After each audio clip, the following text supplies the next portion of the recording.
Olá, pessoal! Dou as boas-vindas a todas e todos, dizer que esse é o canal de vídeos da ID Connect e a gente tem produzido videoaulas que pautam principalmente o tema das identidades plurais em construção, pensando aí também nesse diálogo com a língua portuguesa e como essa língua se constrói a partir das relações que estabelecemos no nosso cotidiano e que interfere diretamente, né, nesses desenvolvimentos e construções fluidas dessas identidades plurais. Bom, na videoaula de hoje a gente vai tratar sobre coesão e coerência. Tenho certeza que esse tema também tem causado algumas dúvidas de vez em quando por aí, né? E para conversar sobre coesão e coerência, além da minha participação, teremos também hoje a convidada, a professora Luana Lopes, que vai trabalhar com a gente essa temática. A gente aproveita para pedir a vocês que deixem o seu comentário aqui no nosso vídeo e as dúvidas também. Estaremos à disposição para responder a todas e todos. Combinado? Então, não esqueça também de ativar o sininho e deixar o seu like para contribuir na divulgação deste conteúdo. Vamos lá? Vamos então dar início aos nossos debates, né, sobre coesão e coerência.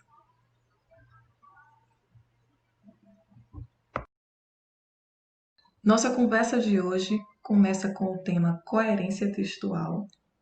Para isso, eu trouxe uma frase que vai nos propor algumas reflexões.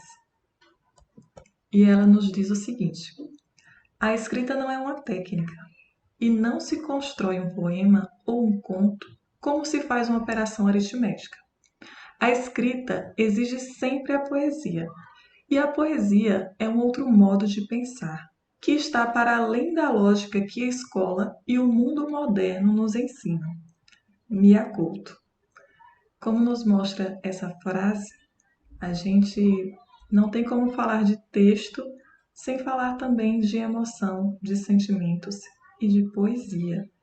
Então, a escrita é também a escrita de si mesmo, é a escrita sobre as relações e a escrita sobre o mundo, sobre os nossos olhares, as nossas formas de pensar e de se relacionar com todas e todos. Bom, a partir dessa ideia, é importante a gente também perceber que o próprio sentido da palavra texto, que vem do latim texto, significa tecido. E pensar no tecido, né, enquanto algo físico e material, é olhar para um conjunto de conexões e relações que se fazem a partir das tessituras. Então, para a gente falar de coesão e de coerência, a gente também tem que olhar para essas peculiaridades, para como se relaciona dentro do texto a palavra e também como se relacionam as frases, os parágrafos. Vamos então tratar a respeito dessas questões?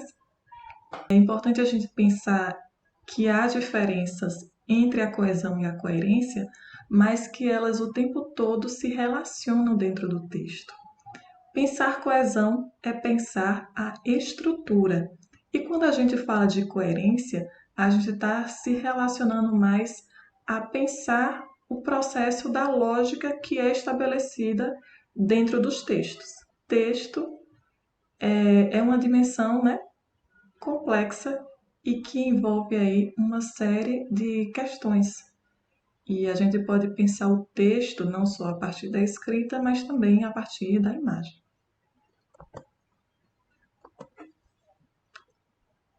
Para começo de conversa a respeito da coerência já em específico, a gente trouxe algumas características que vão nos orientar a identificar melhor essa questão, né? Primeiro, que a coerência ela vai estar muito atrelada à articulação das frases e dos parágrafos. Além disso, ela vai estabelecer uma relação entre as ideias do texto e a partir desse intuito, né, de construir uma complementaridade e dar uma organização lógica às ideias do texto, construindo uma unidade ou uma sequência lógica de ideias. Também vem com a finalidade de construir uma mensagem que seja compreensível, né, pelo leitor, pelo espectador, a partir também da intencionalidade que o emissor vai dar ao texto, que nós iremos dar ao texto. Algumas reflexões para a gente fazer, ainda em relação ao processo de coerência, é de que a gente precisa estar atentos e atentas a algumas questões, né? Em alguns momentos, a gente vai observar que pode existir contradições de ideias ou de argumentos no texto. Então, precisa ter essa atenção e esse cuidado para que, quando houver essa contradição, seja com alguma intencionalidade e que estejam claros esses jogos de ideias dentro do texto, né? Além disso, pensar em coerência é também pensar na continuidade temática. Então, muitas vezes a gente ouve falar, né, da fuga de tema do texto ou da fuga de tema da redação, por exemplo. Daí, isso está muito relacionado com esse processo de coerência textual, né? A gente também pode tratar a respeito de progressão semântica. O que é isso, né? Quando a gente trata de progressão semântica, a gente está falando que no decorrer do texto há um acréscimo, né, de informações, de conteúdos. Então, é importante que durante o texto haja um crescimento, né, de argumentos, de informações, para que a gente possa demonstrar esse domínio da argumentação e da própria narrativa do texto, né? E a gente pode pensar a progressão semântica nos diversos gêneros textuais, e em específico, quando a gente fala, por exemplo, da redação, da dissertação, do texto dissertativo, nele a gente precisa identificar também que na organização do texto, onde a gente tem introdução, desenvolvimento e conclusão, a progressão semântica vai vir muito no sentido, né, de garantir que a gente acrescente esses conhecimentos ao longo do texto e demonstre esse domínio argumentativo.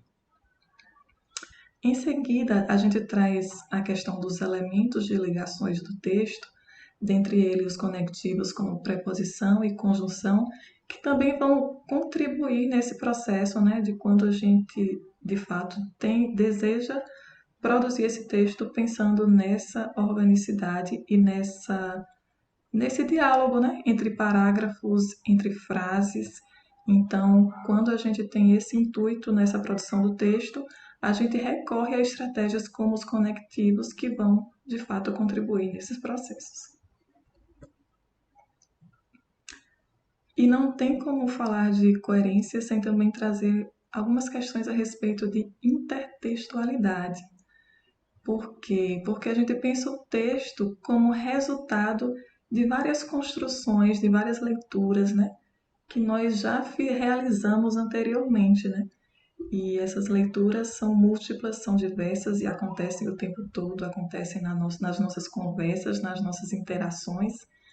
E essas construções vão contribuir no nosso processo de transformação e elaboração de textos.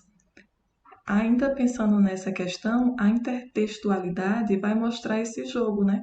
A forma como nós nos apropriamos de outros textos para construir os nossos.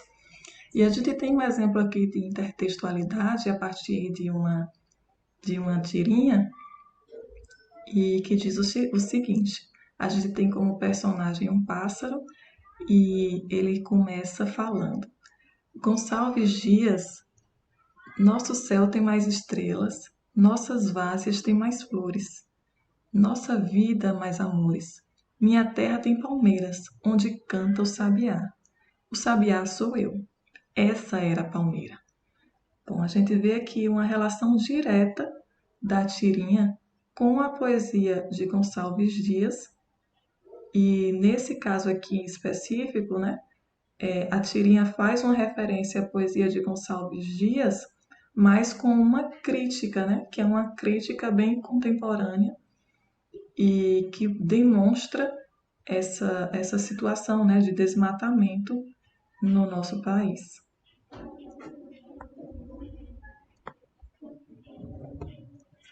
Ainda falando sobre intertextualidade, a gente traz também uma brincadeira que é o jogo do não confunda.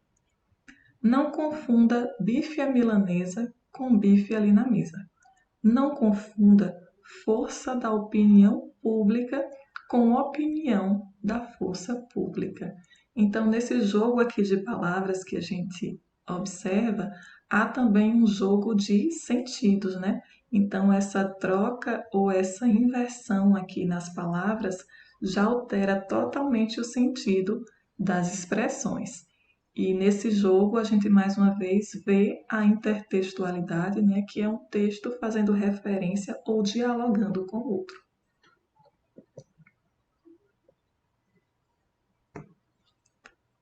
Um outro texto que a gente traz para a gente refletir e analisar a respeito da coerência é um trecho da música Mamonas Assassinas, porque aqui a intencionalidade é de fato não haver uma coerência entre as ideias, principalmente pensando na proposta desse texto, que é de visibilizar contradições na nossa sociedade.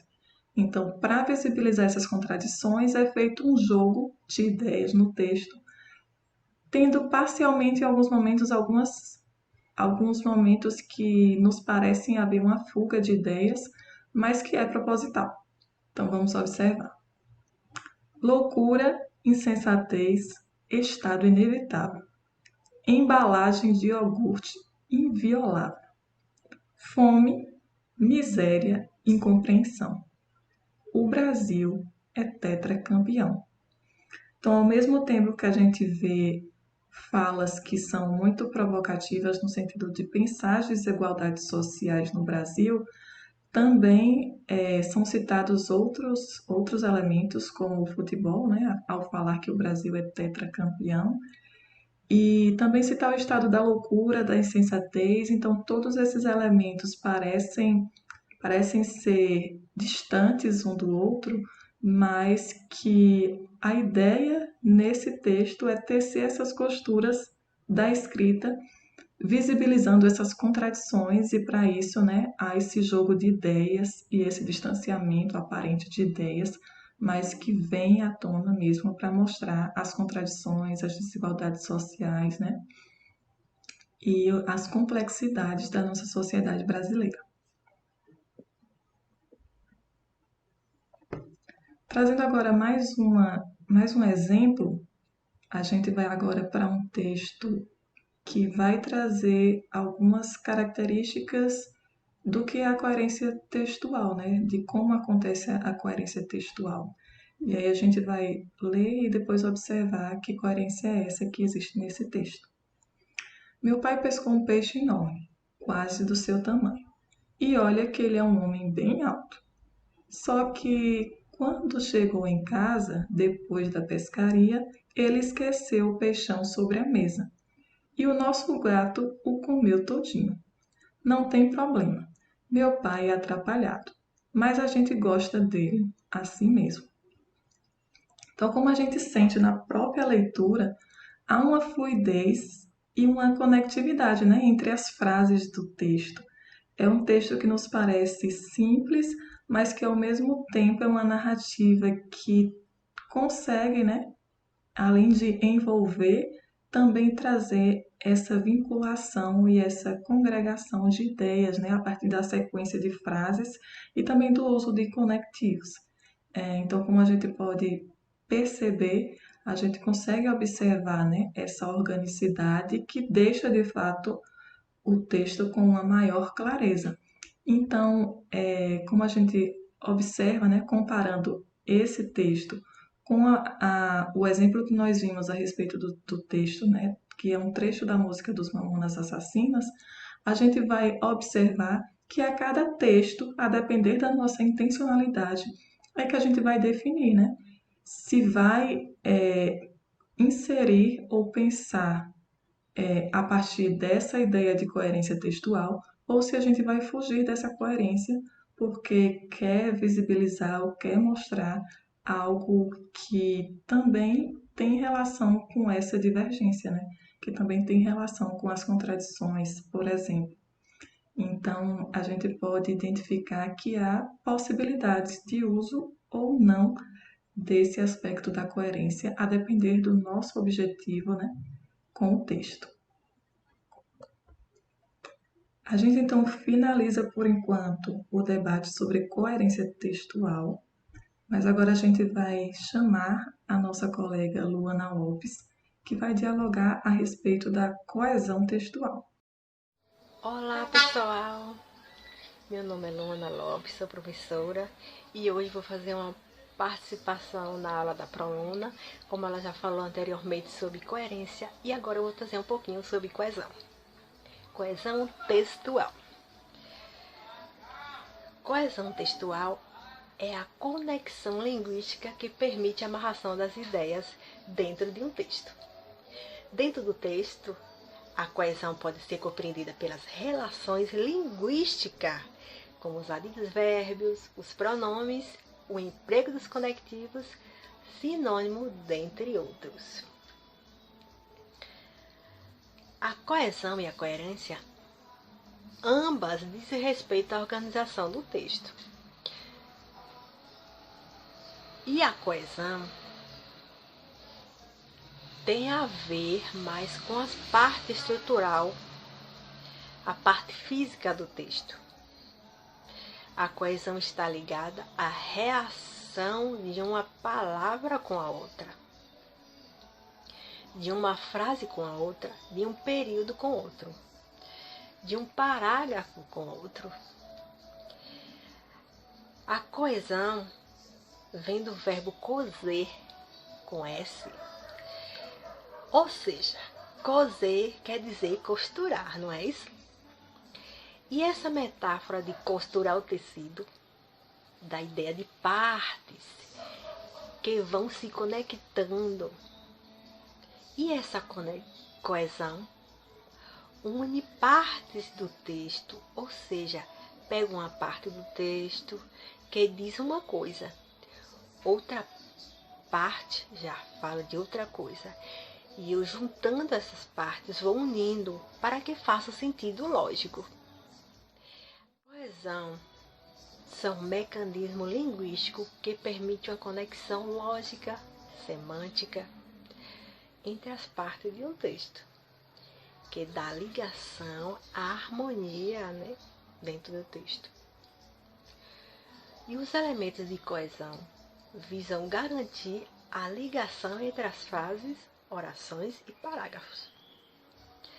Elementos de coesão são: com relação às conjunções, nós temos as coordenativas, que dão a ideia de adição.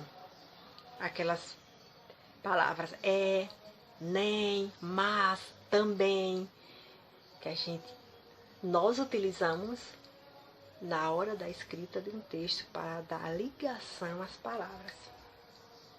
Já as condições subordinativas são aqui da ideia de causa. São aquelas palavrinhas já que, visto que, como, porquê. Essa coesão textual refere-se à estrutura e à organização de um texto. Não é isso? Como eu já falei anteriormente. E o que quer dizer um texto coeso? Coeso quer dizer... Coeso é um adjetivo que se relaciona através da coesão, por meio da lógica, de forma harmônica. Uma fala coesa, proposta coesa, atitude coesa, seguindo um raciocínio lógico, nexo, coerente. Não é isso mesmo?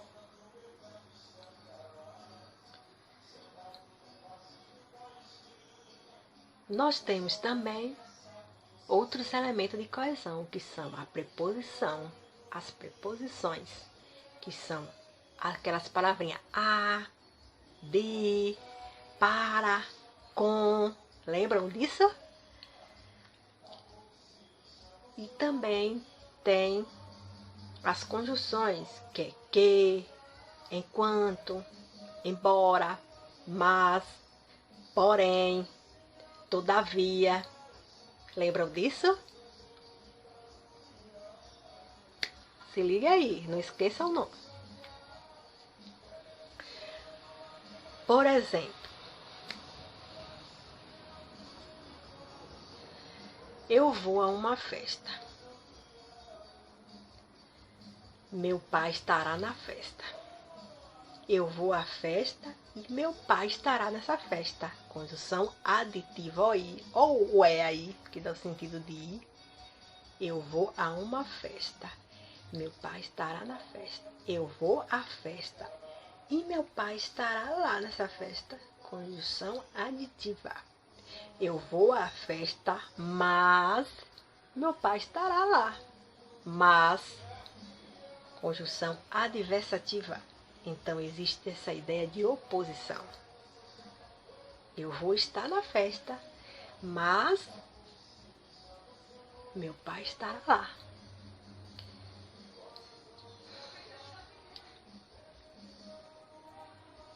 E também nós temos outros elementos de coesão, que é os pronomes. Os pronomes é ele, ela, sua, este, aquele, o qual. Advérbios e locuções adverbiais, que é aqui, lá, logo, antes, dessa maneira, aos poucos.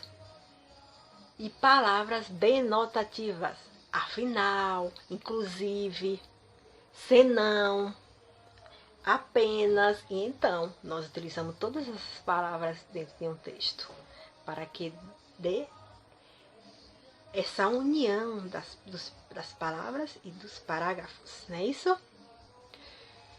Como usar esses elementos coesivos?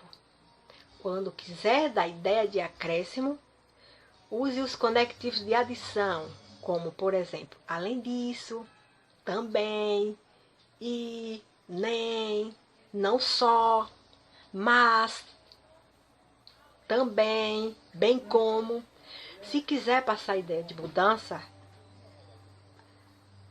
alternância, ou, quer, seja.